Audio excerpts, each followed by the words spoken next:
Welcome to ICMDA webinars. I am Dr. Santosh Matthew, Training Coordinator of the International Christian Medical and Dental Association. Today, we are privileged to have Dr. Ted Hamilton speaking on the subject of physician burnout, prevalence, prevention, and resilience.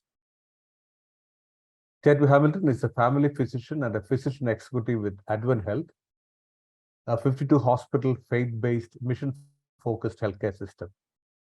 He and his wife, Jackie, celebrated their golden anniversary in 2019. Congratulations, Ted. They have 2 daughters and 2 grandchildren, both of whom are pursuing careers in healthcare.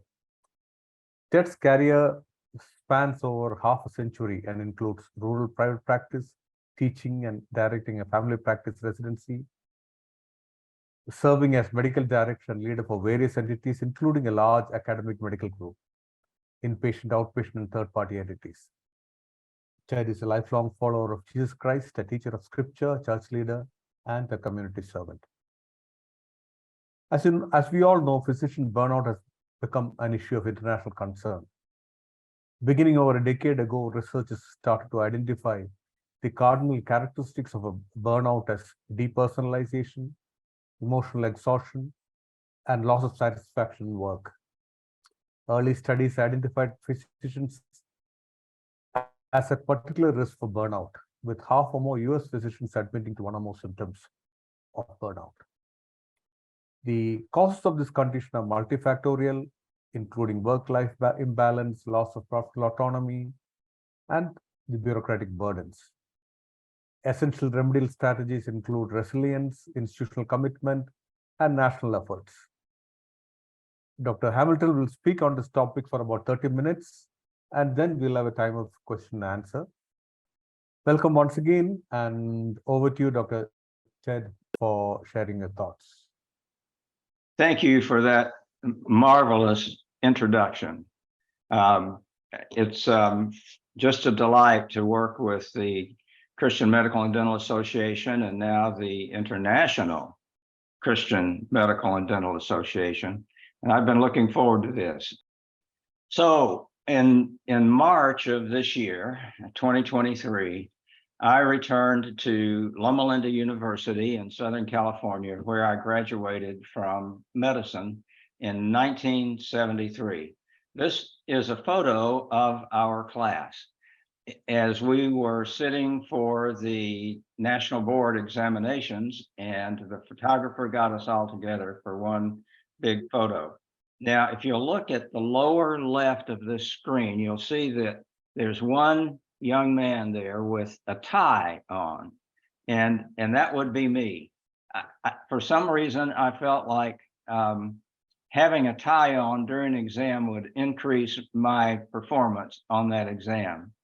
So I'm not going to talk much about myself, but I want you to follow my cursor up to the top of the screen above my head, and you'll see my cursor is on a young man with a white shirt and a dark mustache and dark hair leaning against a pillar. That young man is Walt. Walt was born in Austria in 1946, just about a few months after the end of the Second World War. And when he was 6 years old, his parents migrated to the United States, to the state of California, where Walt grew up. When Walt came to medical school as a member of our freshman class, he brought with him a microscope and several boxes of slides, because Walt had already determined at that early stage that he would be a pathologist. That was his dream, and that was what he prepared for throughout med school. He graduated somewhere near the top of our class. I don't know whether he was absolutely first or somewhere in the top 10, but he was certainly near the top of his class. He went to Stanford University, where he did his residency in pathology, and then he stayed on to do a 2-year fellowship in neuropathology. After completing his training at Stanford University, Walt was employed by the Mayo Clinic, And he stayed in that role for all of his career, the next 25, 26 years, a career during which Walt published over 750 scholarly papers in the academic literature. He either authored or contributed to 10 or 12 textbooks on pathology, and became an international expert on brain tumors. So it was kind of a surprise on a day about 6 or 8 years ago now that Walt didn't show up for work at the Mayo Clinic. That was highly unusual. He was very prompt and very reliable. But people said, well, maybe he just decided to take the day off. But when he didn't show up the next day, there was really a lot of concern. And they sent someone out to Walt's house to check on him. And they had to break into the house to check on Walt. And there they found him deceased, apparently by his own hand. Without a doubt, the single most accomplished physician in our class, Walt had come to a place in his life where it just wasn't worth living. Today, somewhere in the United States, a doctor will commit suicide. Another one tomorrow and another one the next day. The best data that we have suggests that 350 to 400 doctors commit suicide in this country each year. But those numbers, as distressing as they are, pale in comparison to the numbers of doctors who are working every day despite burnout. Now, burnout is defined by 3 primary characteristics. The first is depersonalization. That's when one's daily work becomes a check the box, and there's little personhood behind that. It's just a matter of getting through the day and checking the box. Emotional exhaustion is the second characteristic. I just don't have anything to give anymore. I'm burnt out, I'm dry, I'm exhausted. That's emotional exhaustion. And the third is loss of professional satisfaction. Well, if one is characterized by those first two, depersonalizing and being emotionally exhausted, then it's no surprise that many doctors are experiencing emotional exhaustion and loss of professional satisfaction. So what are the numbers like? The first good studies done in the United States on physician burnout emerged in about 13, 14 years ago. In 2011, the Mayo Clinic, in collaboration with the American Medical Association, did a very large study on physician burnout, and they learned that 45% of the doctors responding to this survey, and there were about 7,500 of them, 45% admitted that they were experiencing physician burnout. That study was repeated 3 years later, and the numbers had just gone up to 54%. 3 years later, in 2017, Medscape did a study. And one thing that I would point out on this slide, which is very busy, is that at the top of the list for the percentage of doctors being burned out by specialty are primary care specialties: emergency medicine, OBGYN, family medicine, internal medicine. Pushing 60% of physicians in these specialties experiencing burnout. If we go all the way to the bottom of this graph, you'll see that pathology, ophthalmology, and psychiatry are at the bottom in terms of percentage burnout, but that's not a lot to brag about, because you'll notice that even in those specialties at the bottom, the numbers are still pushing 50% of the doctors in this country experiencing burnout. So we come to 2023. Here we are on what we hope is a downslope in the COVID pandemic that occupied a lot of our attention in 19, 20, and 21 and 22. But burnout in 2023, I fully anticipated would decrease, because we were past that incredible crisis. However, what we learn is that 53% of doctors still express being burnt out even after COVID, and almost a quarter of them admit to depression. What causes this? Well, other characteristics of burnout are things like post-traumatic stress disorder, or PTSD, coming out of COVID and still experiencing the tension and the difficulty coping that we all experienced during the peak of COVID.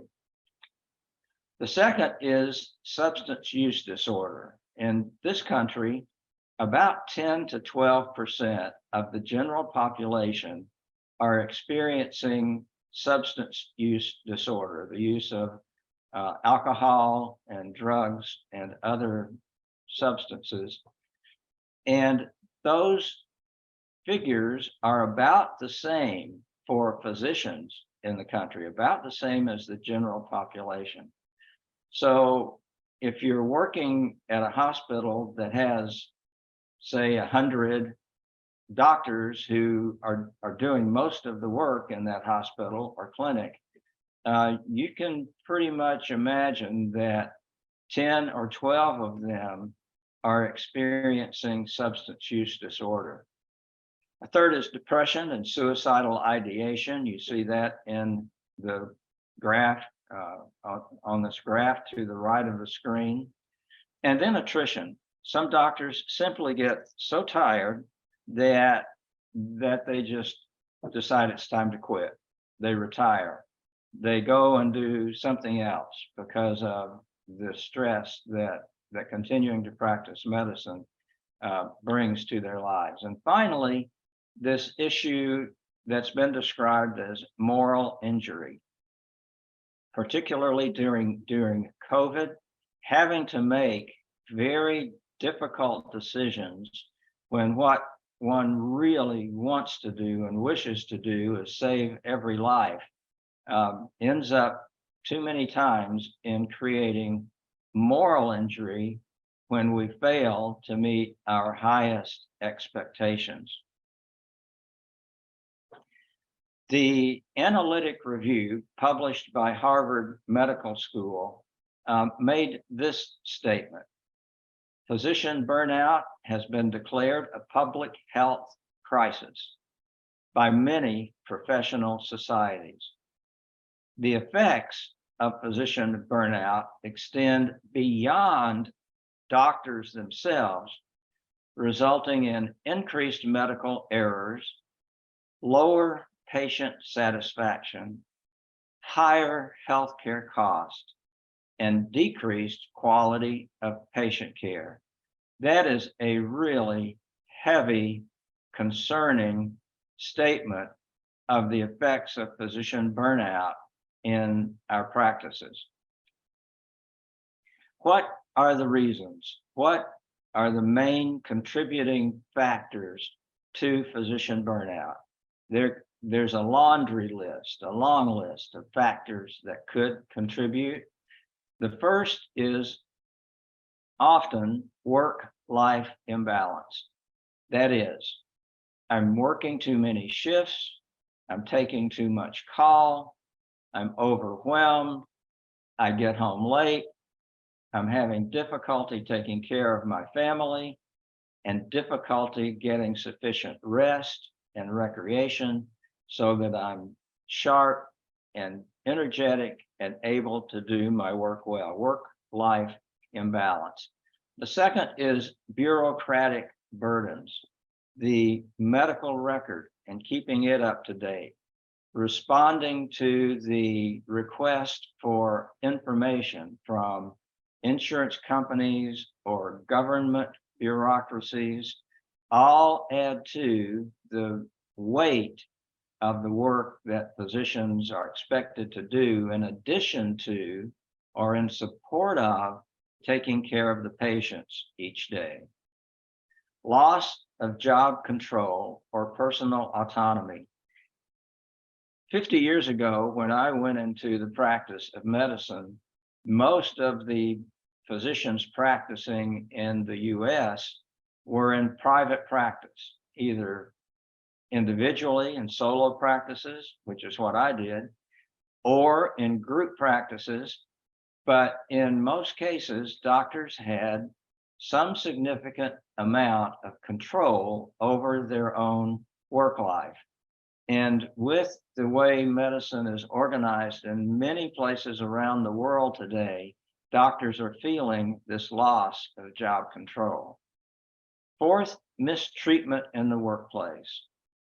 We're going to touch on this at greater length just before the end of this presentation.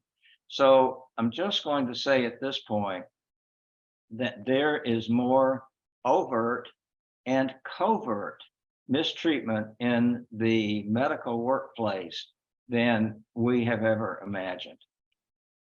Productivity measures. I have to see so many patients today. I have to do so many procedures today, and it's being measured. And there are people who monitor how productive I'm being in my work. And finally, I'm not going to really touch on this, but there's growing influence in medicine of the corporate world and of the financial world. And in my opinion, it is not a good thing for medical practice. Now we're going to switch to the international scene, which is what I know many of you are interested in. I would have to admit up front that I had significant difficulty finding well done research that touches on burnout and suicide among international physicians. But I did come across 4 or 5 that I want to share with you. This first one is a fairly small study of 222 responding residents, doctors doing postgraduate training, and it compares US medical graduates and international medical graduates according to the burnout rate. US residents, according to this survey, are pretty much like the general population of physicians in this country. 59% admitted to being susceptible to burnout. Among international residents, it's much better. The international residents, only about half as many admitted to experiencing symptoms of burnout. The primary reasons given by those who were experiencing burnout were, as we just indicated, work-related.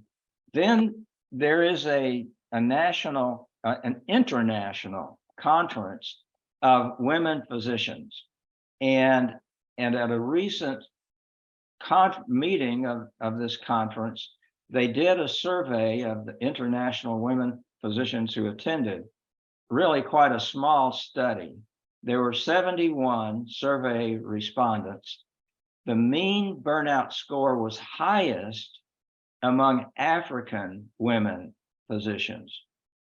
The reasons for that were thought to be that many of these physicians are a younger average age. They're often in their childbearing years, which brings additional stress on practicing physicians and raising a family.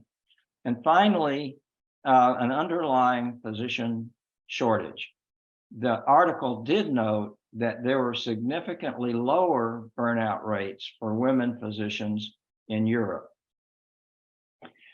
So I found a study on international nurses. It was quite a large study in the Harvard Business Review. And while it doesn't relate specifically to burnout among physicians, nevertheless, it impacts the burnout because of the close working relationship that must exist between physicians and nurses. So this was published in the Harvard Business Review about 2 or 3 years ago. There is a global shortage of 6 million nurses. Global shortage. That's true in this country, and I know that it's true of many of the countries among the listeners to this webinar. Nurses representing 46 countries responded to this survey, and 90% of them, 89% here, said that their work life is getting worse, that their well-being is declining, and almost 2/3 admitted to experiencing burnout. The most commonly associated factors were, as you might guess, job stress, job dissatisfaction, and this one actually stunned me. I would not have guessed it. Workplace violence. Workplace violence. I want to talk about that a little bit more. The Joint Commission in the US published this statement in 2022. Workplace violence is defined as an act or threat occurring at the workplace that can include any of the following, and it's a long list: verbal, nonverbal, written, or physical aggression, threatening, intimidating, harassing, or humiliating words or actions, bullying, sabotage, sexual harassment, physical assaults, or other behaviors of concern involving staff, licensed practitioners, patients, or visitors. A heavy, heavy statement. I well recall being a junior medical student when I was assigned to a surgical rotation at a fairly prestigious institution in Southern California. The surgeon that I was attached to was an elderly gentleman who taught by intimidation and harassment, asking questions that no junior medical student would be expected to know, and just continuing to make one feel inadequate, incompetent. So a day came when I was to assist him at a relatively routine surgery, and he, I knew he didn't need me because he had a good scrub nurse. So I just didn't show up. I didn't show up for that surgery. That incident ultimately reached the ear at the dean's office in my school of medicine. I had an opportunity to explain that, and for whatever reason, I did not get in trouble.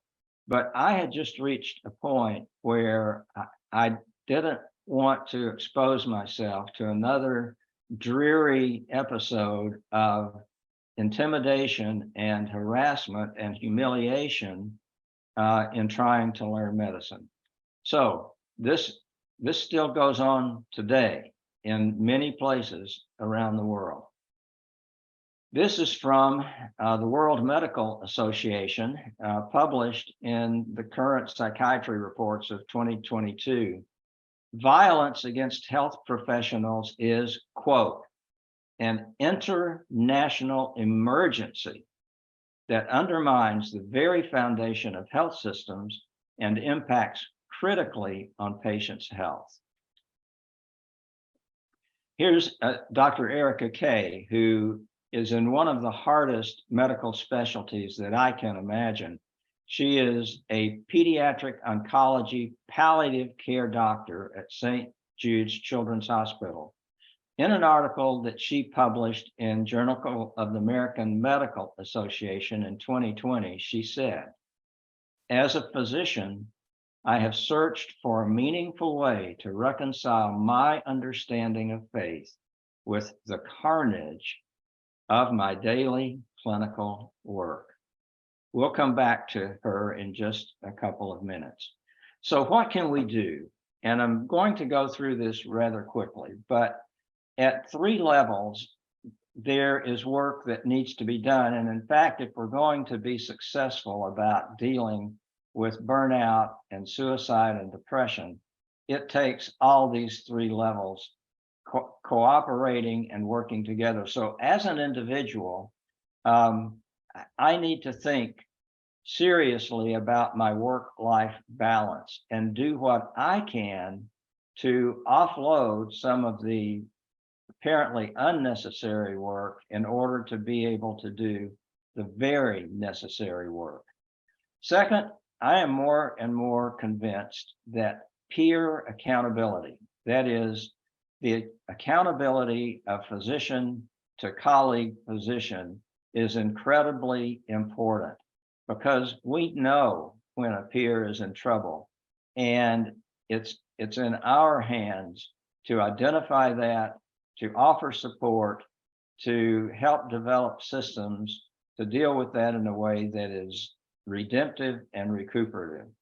Spirituality, I'm clear, and I'm so thankful for ICMDA and the work that you're doing to enhance spirituality in the practice of medicine. The institution has to do things that individuals can't. And the institution can organize teaming, can develop resources, and can bring to the fore things like counseling, coaching, and convening, meeting together to work with each other on these issues. There are some things that must be addressed at the national level. National leadership, helpful policy development, regulation that makes sense and does not overburden. So I'm not going to read this whole statement, but bricolage is a term, comes from the French, that means lining up whatever is at hand, putting bits and pieces together, pulling from here, from there, from the other place to make something work. The last line of this says it's best done not in strict adherence to a plan set in granite, but to the creative dynamism as it unfolds and gives direction in interaction with the materials at hand. So I recommend to you bricolage, pulling together the pieces that you have and making them work in a way that brings relief to difficult problems. Here are a couple of resources that might be helpful to you in your work. I had a part to play in the publication of both of these documents. The first one on the left, Transforming the Heart of Practice, really gives it's a primer on how to start a program of physician well-being in one's workplace or institution. The one on the right, obviously, was written as a response to the COVID crisis around the world and how, in that very stressful time, to defuse burnout, build resilience, and restore hope. I worked very hard, admitted patients in 4 hospitals, and got burned out. I had family problems that ended in separation from my wife, who is also a physician.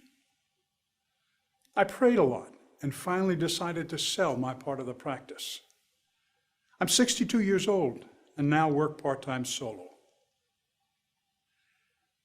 I reunited with my wife and with my God, church, and friends. I once again feel proud of being a doctor, a human being, a Christian, a husband and a father. I make a lot less money. I'm a lot happier and a lot healthier. That is a real statement from a real doctor who found his way out of burnout into a productive life and restored relationships. Here's Dr. K again. At the end of her article, she says this: despite my cynicism and grief, my spirituality has grown stronger as a result of these sacred moments. I've seen the power of hope and love leave profound marks on the world. So from a place of cynicism and despair, Dr. K has grown to see the power of hope and love leave marks on her work and service. So to tie a bow around this, if you don't think of anything else or remember anything else about this webinar, here are the three things I'd love for you to take home. Take care of yourself. Take care of each other, because some of you are experiencing signs or symptoms of burnout or depression. And finally, take care of your patients. Don't let that get upside down. If you don't take care of yourself, if we don't take care of each other, we'll be much less effective in taking care of our patients. And now I want to turn it over for the question session. And perhaps some of you are asking, who?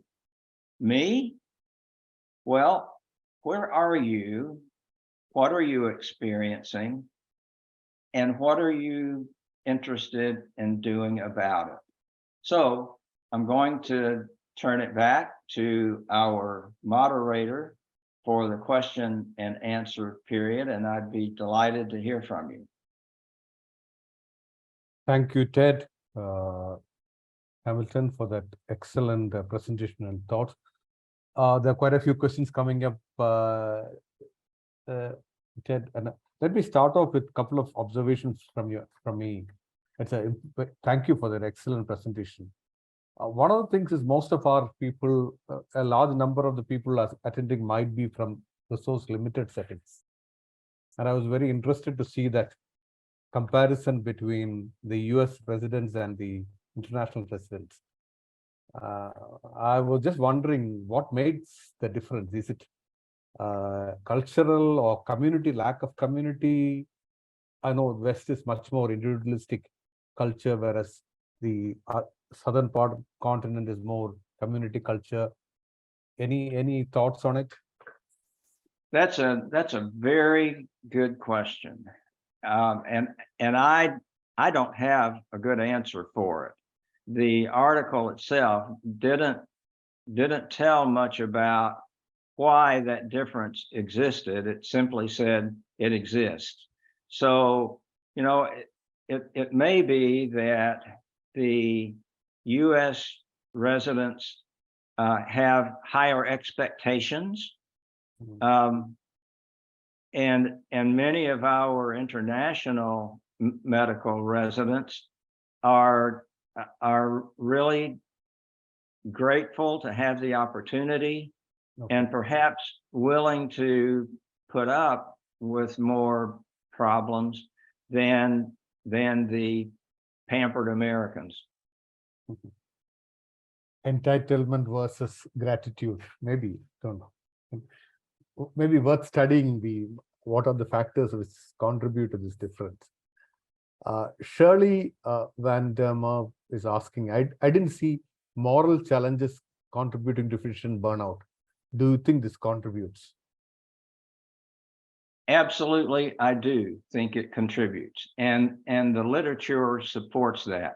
We did talk just briefly about moral injury, but during the time when COVID was at its peak, this really emerged as a significant problem. When there weren't enough vaccines to go around, who gets the next vaccine? When there weren't enough respirators to go around, who gets the next respirating machine? If the ICU is full, how do we take care of folks? There was a time at one of our large hospitals, in the company I worked for, actually had a dozen ambulances lined up outside the emergency room, and they were treating those ambulances as hospital beds to take care of those patients because there was no room in the hospital. For doctors who are familiar with having much technology at hand and ample room, this was very, very difficult from a moral perspective to not be able to take care of everyone with the same degree of expertise and technology. So yes, I absolutely think that's a contributor. Yeah, I think Shirley also was probably was meaning about when we are pressurized to act in a way contrary to our moral standing, issues like Yeah. abortion, euthanasia, etc. That being a moral challenge. Any comments on that? Abortion, euthanasia, those kind of situations where you have to take decisions. Yes, and partly it goes with the territory. How do we determine whether a very ill child deserves measures that are not routine? How far do we go? How much money do we spend? How much expertise? Who gets the next room? Those are very real questions, and they have a significant moral component to them. I think one person is asking, he's sharing his or her experience and then asking a question. If I speak from our own experience with regard to burnout, having a Christian faith is both protective, being able to make sense of adversity and difficulty, because life and health are not ultimate goals, and a risk factor. As a result of being more morally aware, we can have higher levels of moral injury. Can you suggest ways of reducing a sense of vicarious guilt due to not being able to give our patients the care they deserve as a result of systemic constraints and shortcomings? That's really a very insightful question. And I think back about the young woman physician that I introduced in the presentation, Dr. Erica Kay. She deals with these issues every day as a pediatric oncology palliative care doctor, and somehow we have to come to terms with our human capacity, and somehow we need to learn to forgive ourselves for things that we cannot fully control. And that's very difficult for doctors who are trained to do everything possible for every patient. So I think it's a real issue. I think it's one that Christian faith actually helps us to understand. Even Jesus, the healer of everyone that he touched, went to the cross and died at the cross. Well, I'm not suggesting that we go to the cross or die, but I am suggesting that our faith helps us to accept the things that we cannot change and to forgive ourselves for when our efforts fail. I think this is something many of us need to hear. Working in resource limited settings where there are systemic constraints and shortcomings, you feel quite bad when you can't draw boundaries. And I remember sitting in my hospitals where with 4 hours seeing 200 patients waiting in line in rural practice, and it's impossible to care for everybody. But you feel guilty when you send patients off, because how can you send people who have come far away? How do you create systems in the middle of that to protect yourself? They're difficult questions, but I need to. Very, very difficult. Yeah. Samuel Mark is asking, can you address discrimination at work as an issue? Would you say that again? Address the issue of discrimination at work. Oh my goodness, yes. So as I admitted during my presentation, I was surprised to see that these issues of harassment, intimidation, verbal abuse, sexual abuse, are at a far higher incidence in healthcare than I ever imagined. And this is a place where I think that peer accountability, physician to physician accountability comes into play.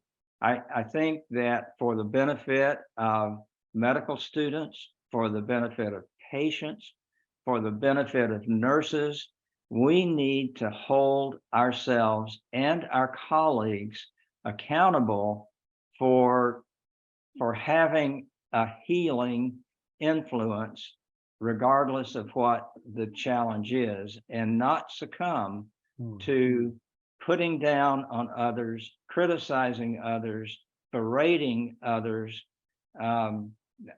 That, as was pointed out in one of the quotes, allowing misbehavior in our hospitals, our clinics, our practices is detrimental to patient care. It's detrimental to our working environment, and it is inconsistent with, as Christian physicians, with our faith and practice. Angel Wong from Burkina Faso, writing for one of her friends, students, is writing, how to overcome such a high level of energy? Do you change careers or take advantage of now to overcome this high level of stress? Can you tell us more skills how to manage? I think she's saying that this high level stressful, what are the skills you would require?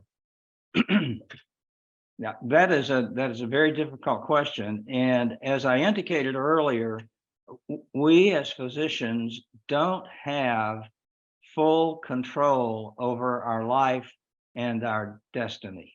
At some point, institutions have to become involved and bring to this issue a sense of understanding that there is a limit to energy, there is a limit to compassionate care, there is a limit to the number of hours that I can work without taking a break or a nap. There are limits, and I think that we as physicians fall into the trap of being. I don't want to be too light about this, but we are not omnipotent. We do not have, we hope we have godlike characteristics, but we do not have godlike powers. And And I think we need to understand that and work both individually and with our institutions to make it better for us and subsequently for our patients. And for the future generation of physicians Yeah. who are coming along.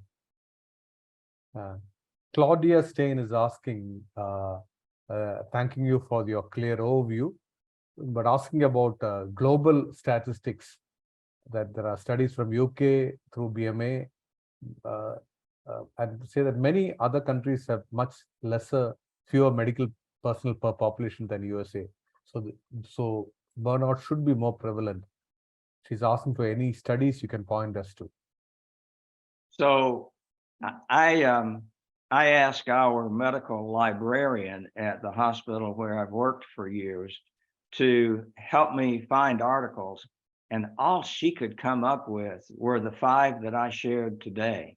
There's just not a lot in the medical literature about this internationally, and I think that will change over time.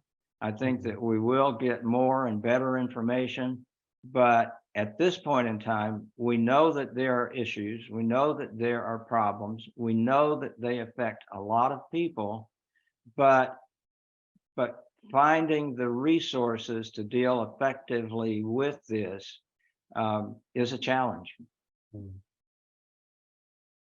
Yeah, a couple of comments from Claudia and others who have commented there. One is that I hardly know any female physician who has not been exposed to workplace violence or harassment, herself included, mostly in Western countries. It is the reality of all women in medicine. So thank you for that. If you recall the picture that I showed of my graduating class from 50 years ago, we graduated with about 96 people. 86 of them were men and 10 were women. Today, in medical schools in the US, they're 50 to 51% women, 49% men. And so that is changing the culture of medicine in this country in lots of ways. But I think as women gain more influence and more ability to make changes in the workplace, more human changes, that ultimately will benefit medical care in this country in ways that we can't even imagine. I think that women simply will not put up with being treated poorly anymore, and we can't do without them.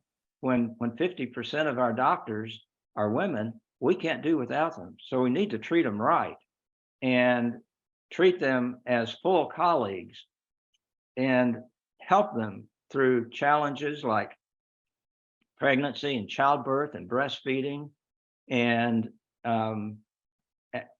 caring for the children and raising the children. We have to figure out how we can help them optimize their professional lives in light of their personal responsibilities and challenges. It's work that needs to be done. Thank you for that percentages. It might be interesting for you to know that in South Asia, it is now 60 to 65 women for 40 to 35% men who are joining medicine. It is changing pretty fast. I did not know that. Last year was 62 or something in India for that people who are joining medicine. I think a couple of people have said that the resource poor settings versus West. I think Nijs Stam has written that I found autonomy, loss of autonomy, aggressive medical climate, and managerial interference and micromanagement makes the work very stressful, or even limited medical or surgical options. unlike resource poor countries where this are not too pronounced. I fully agree with the person who wrote that. It is a challenge, and I don't think that it's going to go away quickly. I think, I mean, I know most about the United States, but with the emergence of corporate entities into the practice of medicine, I am not optimistic about change that needs to take place. Another thing that's happening in the States is that residents and sometimes physicians are organizing in labor unions to have the unions bargain for better, more humane schedules and appropriate compensation and so forth and so on. So there's a lot of movement and now, and a lot of work to be done. Yeah. Somebody is asking, what are your best practices to deal with compassion fatigue, other than talking or sharing with a friend or fellow physician? So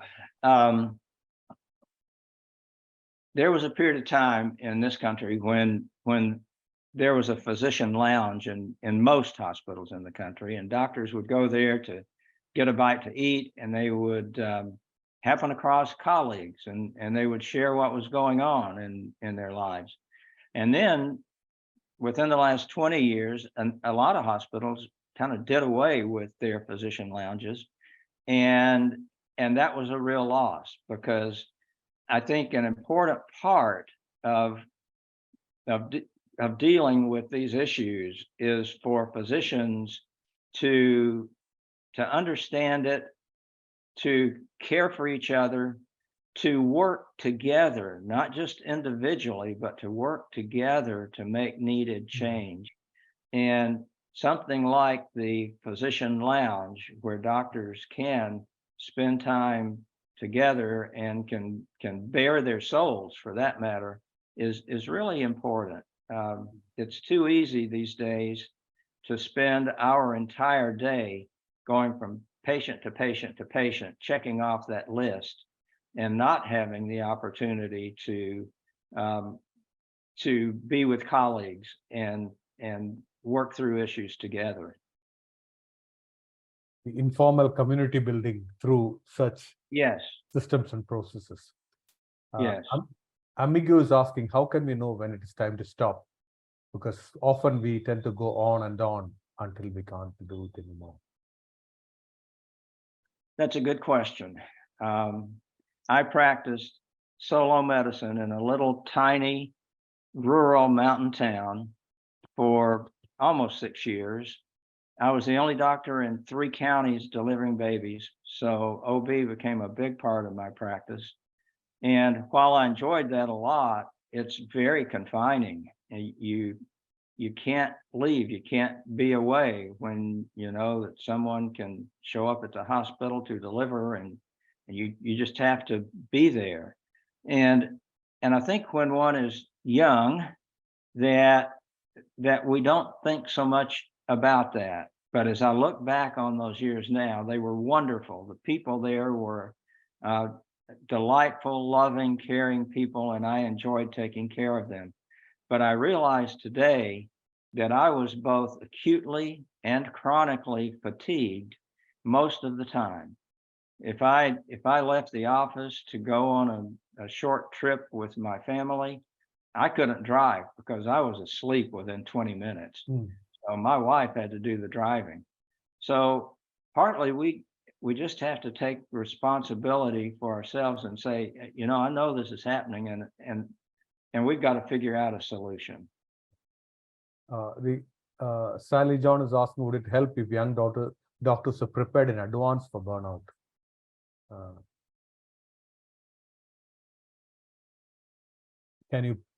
Would it help if young doctors are prepared? Yeah. I do think it would help. Having said that, good studies, again in the States, show that when medical students enter their first year of training, their sense of well-being is about the same as their cohorts going into other professions or schools or whatever. But by the end of the first or second year of training, they are significantly more burned out than their cohorts going into other practices. And that continues through the clinical years, and it continues through residency training. So it's a huge challenge to help students have lives that contribute not only to their own health, but contribute to the care of their patients. When one is so tired and so worn out that you can't keep your eyes open and you can't put one foot in front of the other, you need to be somewhere with your head on a pillow, sleeping, and not just running on an empty tank. And I know that's hard. I don't pretend to know the answers as to how to make that work. I just know that it's good for the young doctors and it's good for their patients as well, for them to be rested and to care for their own physical, mental, social, and spiritual needs. Time is almost up, but I'm going to extend by a couple of minutes more because there are a couple of important questions here. I want to ask how to take a break from work when I'm already experiencing these symptoms. Being a Christian, a feeling of guilt arises for feeling like burnout. So is the question? I think taking a break, the person wants to take a break, but Mhm. taking a break feels guilty as a Christian. Oh, I see. Yes, give yourself a break today. There's an old song that says, give yourself a break today, get up and get away. And you just have to do that. I can't tell you how, I can't tell you what kind of arrangements you have to make, but not only will you be healthier and happier, not unlike the video in this film where that doctor says, you know, I lost my wife. I was working way too hard. I just had to change my life. And I got rid of a lot of the things I was doing. I'm still practicing medicine. But he said, I make a lot less money than I used to, but he said, I'm a whole lot happier and a whole lot healthier. There is one long question on unanswered prayer for healing from a pediatric hemato-oncologist. She prays for healing, and the person prays for healing, but patients are not healed. So that becomes a very depressing, disappointing. Yes, yeah, you know, I've been a believer before I knew I was a believer. I was born into a Christian family and drank belief in God with mother's milk. It wasn't just what I believed, it was my reality. And I think in my experience, I believe in a real God who really cares about his creation, his children, his universe, but God remains a mystery and his ways a mystery often. So I believe in prayer. I believe in encouraging people to pray, but I have to submit to God's unerring wisdom, whether I understand it entirely or not. I don't know that answers your question, but for me, we do the best we can. We provide the best care we can. We pray and we hope for a good outcome. And it's in God's providence, God's hand, God's wisdom that we live and move and have our being, and our patients are the same. Thank you. I think that is a good way to end. That is something a participant also has said. I've benefited from thinking about being utterly dependent on the perfect righteousness of Christ and not my best efforts. Helpful in accepting shortcomings in providing care that I do with my best efforts, but realize can never be perfect. In both situations, we need to learn humility. I think it's I agree. great statement to end with. Prime International has a course Dave Crick wanted to share about this on compassion under pressure. Thank you, Ted, for this excellent presentation and responding to all the questions. Thank you all for joining. God bless you, and see you again next week. Encourage others to join in the next upcoming webinars. Thank you once again. Thank you, Ted. See you next week. Thank you for the opportunity.